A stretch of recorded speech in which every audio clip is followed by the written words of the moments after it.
上一集我们确认申请人是不是真实本人，可我要提醒你，身份、收入、文件全部是真的，也不代表他会准时交租、爱惜房子。真正危险的有时不是骗子，而是一个非常懂规则，也非常懂得测试房东底线的人。欢迎收看聪明房东，我是 Jimmy In。 我在加拿大从事物业管理已经超过20年。现在的租赁市场并不是没有房源，也不是没有租房需求，真正的问题是科技发展得太快，而传统的租赁制度和审核方式还没有完全跟上，导致房东和租客都面临越来越多的风险。第一集我们问这个人到底是不是真的，这一集继续问身份是真的，他就一定靠谱吗？答案是不一定。身份证明只说明你面对的是本人，不说明他适合这套房。入住后双方进入受法律保护的租赁关系，管理靠的不是第一印象，而是租约、记录、证据和正确程序。所以筛选租客不能只看他今天说的多好听，而要看他过去留下了什么记录。感觉只告诉你今天，行为模式才告诉你明天可能会发生什么。一个可靠的租客通常有4个稳定习惯：按时交租、爱惜房屋、愿意沟通、遵守合理规则。今天笑容很好，不代表以后准时交租，也不代表搬走时房子完好。租错人也不只是少收1个月租金，租金停了，房贷、地税、保险、物业费和维修费用不会停，房东每个月照常付款，租赁问题却可能一件接一件出现。接下来你可能要发通知、整理证据、参加听证、维修，再重新出租。最昂贵的不只是租金，而是几个月的时间、精力和睡眠。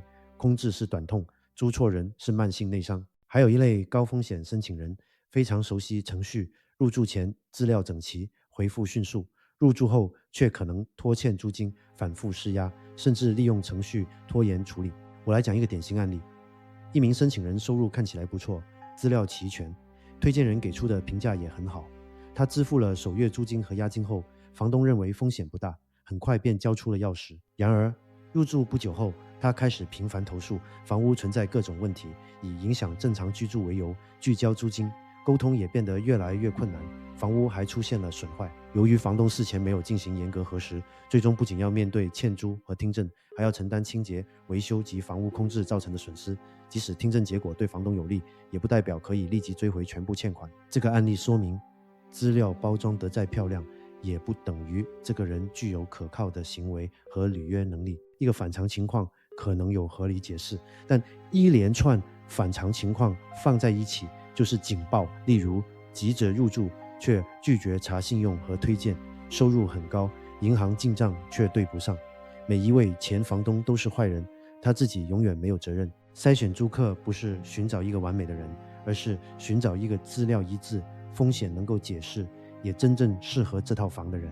要做到这一点，需要一套统一的筛选系统。先提醒一下，本节目只做一般教育和个人经验分享，不构成法律意见。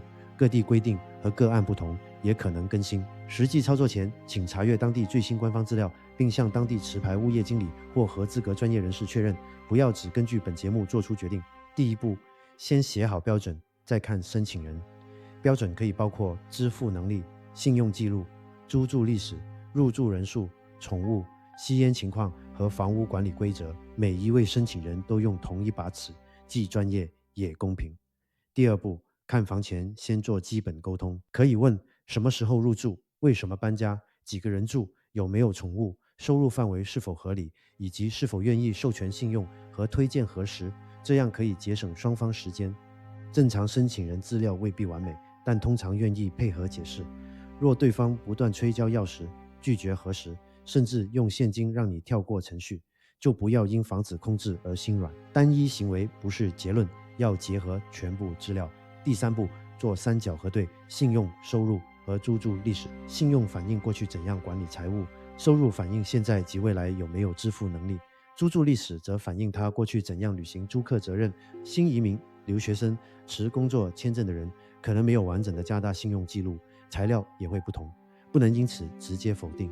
但背景再不同，资料也要真实一致，并能合法核实。第四步，认真核实推荐人，不要只问一句他是不是好租客，要问清楚住了多久，租金多少，是否按时付款，有没有退票，有没有严重投诉或损坏，搬走时房屋状况怎样，以及是否愿意再次租给他。何时推荐时要确认对方身份和房屋关系，不能只拨申请人给你的电话号码。注意回答中的日期、金额和逻辑是否一致。犹豫只能提醒你继续追问，不能单凭语气就下结论。第5步，确认房屋匹配。旧屋、地下室、隔音、采光、停车、楼梯和水电费用等实际情况都要提前说明，让申请人自己判断能不能接受。讲房子，不判断人。可以说晚上10点后要保持安静，不要说不适合有孩子的家庭。可以说3楼没有电梯，不要替老人决定，说事实，不贴标签。